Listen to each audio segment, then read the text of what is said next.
अस्सलामुअलैकुम भाईजान। आज मुझे इतनी परेशानी हुई है कि मैं सोच सोच कर परेशान हुआ हूँ कि हमारी हुकूमत करती क्या है। आज से तकरीबन कोई मुझे 30 साल हो गए हैं देखते हुए कि ये हुकूमतें बनती आ रही हैं और करती क्या हैं। महंगाई बढ़ती है, काम करा रहे हैं, चले महंगाई है, महंगाई को कंट्रोल नहीं कर सकते। तो एक मेहरबानी किया करें, कोई मज़दूर आदमी अगर है, ठीक है, तो उसकी मजदूरी को बढ़ाएं। यानी एक तय कर दें कि मज़दूर को जो है ना, अगर आप हर साल में सालाना 50 रुपये या 60 रुपये 100 रुपये उसकी मजदूरी बढ़ाते हैं, आप उसको डबल क्यों नहीं कर देते। ये मेरा हुकूमत को मशवरा है। और देखें, मैं अपना छोटा मोटा फार्मर भी हूँ और साथ में एक मेरी शॉप भी है और मैं शॉप पे काम करता हूँ। अपनी शॉप है मेरी, मैं अब काम करता हूँ, खुद भी करता हूँ और मेरे साथ कोई एक दो बंदे भी काम करते हैं। ठीक है, हमारा सिलसिला या जो भी निज़ाम है अल्लाह ताला चला रहा है बेहतर तरीके से, इसमें कोई हर्ज नहीं है। असल मसला ये है कि अगर चाहे हुकूमत कमज़ोर है तो हुकूमत को चाहिए कि बेहतरीन तरीके से एक पैकेज बनाए।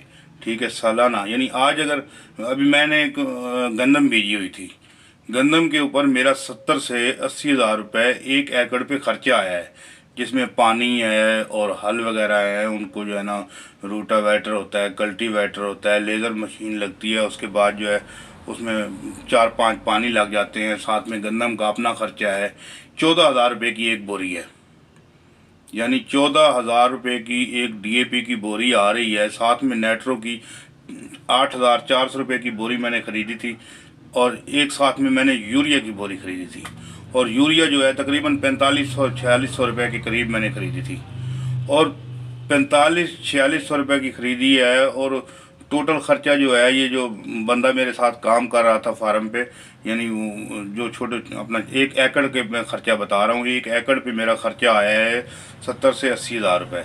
और 70 से 80 हज़ार रुपये ख़र्चा करके मेरे पास इनकम मेरी जो है गंदम मुझे मिली है। मैंने उस वक़्त 4500 रुपये में ख़रीदी थी, अभी मैंने बेची है 3600 रुपये में, यानी 3600 रुपये में मैंने वो गंदम बेची है। अगर 80 मन का हिसाब लगाएं तो वो कितने की बनती है। ठीक है, 40 मन जो है अपना 45 मन हुई है।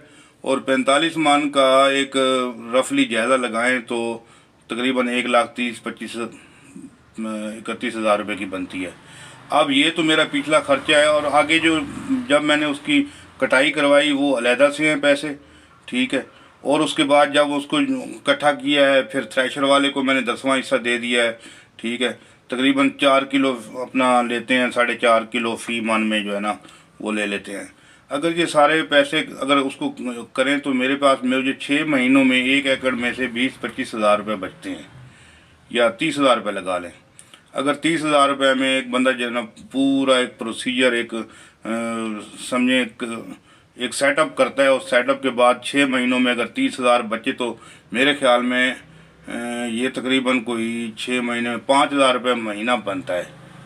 ठीक है, यानी किसान तो बढ़ गया, किसान बढ़ गया है। और अब जो है ये हमारे जो अपना सियासतदान है, इनको ये समझ नहीं आ रही कि सियासतदान है कोई कारोबारी है, ब्यूरोक्रेट्स है, जो घर बनाता है उसके पास पैसा होता है।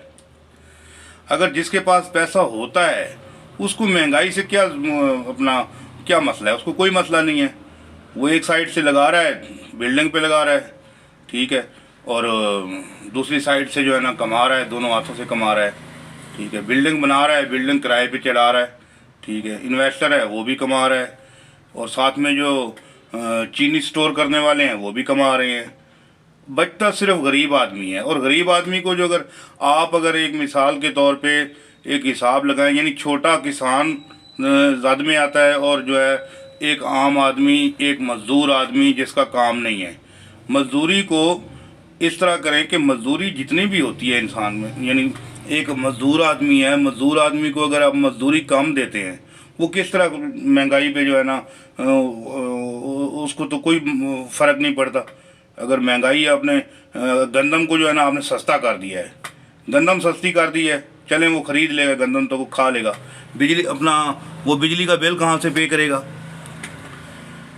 बिजली का बिल कहाँ से पे करेगा? गैस का बिल कहाँ से पे करेगा? और उसको आपने बिल्कुल चढ़ा दिया है। पेट्रोल कहाँ से ख़रीदेगा? मोटरसाइकिल के ऊपर चढ़कर कहाँ पे जाएगा?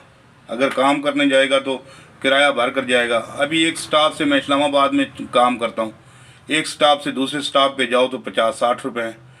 अगर आप ज़्यादा सफ़र करते हैं तो 120 रुपये हैं। अगर आप 20-30 किलोमीटर का सफ़र करते हैं तो 20-30 रुपये अपना उसके साथ हर किलोमीटर 2 किलोमीटर के बाद 20-30 रुपये उनके बढ़ जाते हैं। यानी हर बंदा कमा रहा है। जिसके पास गाड़ी है वो किराए पे चला रहा है तो वो कमा रहा है। बचता है मज़दूर, मज़दूर को देते हैं जी 1200 रुपये दिहाड़ी। ठीक है, 1200 से क्या बनता है? 1200 दिहाड़ी होती है और इनको कहने का मकसद ये है कि 12×3 = 36, यानी 36,000 रुपये कमाता है वो मिसाल के तौर पर। सोचने में तो वो 36 कमाता है, लेकिन जब वो काम करने जाता है तो पूरे हफ्ते में, पूरे महीने में 4 जुमे आते हैं, वो काम उसको नहीं मिलता। ठीक है, 4 जुमे वो काम नहीं करता, वो चले गए उसके 4 दिन, बाकी बच्चे उसके बाद उसके पास 36 में से 26 दिन।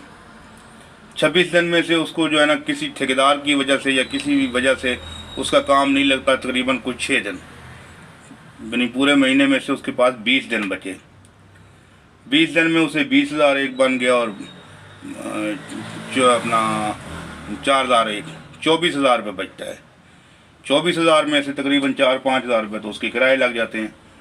बेलचा अपना उसने कंधे पे रखा हुआ है और जा रहा है कहीं पे, कोई इल्टी लेके जा रहा है, कोई चीज़ लेके जा रहा है। अगर उसने अपना मोटरसाइकिल रखा है तो रोज़ाना 200 रुपये का वो पेट्रोल डलवाता है। हो सकता है उसका काम ना लगे। जो अड्डे पे बैठता है वो तो बिल्कुल ही ख़त्म है ना। ठीक है, देखें असल में मसला हमारे हुक्मरानों में सिर्फ दिमाग का है, जहन का है, और कुछ भी नहीं है। अगर आपने बढ़ा दिया है, महंगाई बढ़ा दी है, चीनी महंगी हो गई है, आटा महंगा हो गया है, गंदम महंगी हो गई है, घी महंगा हो गया है, दालें महंगी हो गई हैं, चावल महंगा हो गया है, हर चीज़ महंगी कर दें, लेकिन गरीब के बारे में अगर सोचना है तो उनकी एक दिहाड़ी, मज़दूर की दिहाड़ी कम हो बेश 2,000 रुपये होनी चाहिए। 2,000 रुपये उसकी मजदूरी होनी चाहिए और मेसन की कुछ उससे ज़्यादा होनी चाहिए। चले उनका चूल्हा तो जले ना। आप गरीब को गरीब करते जा रहे हैं और अमीर आदमी जो है वो मरता जा रहा है। थैंक यू, अल्लाह हाफ़िज़।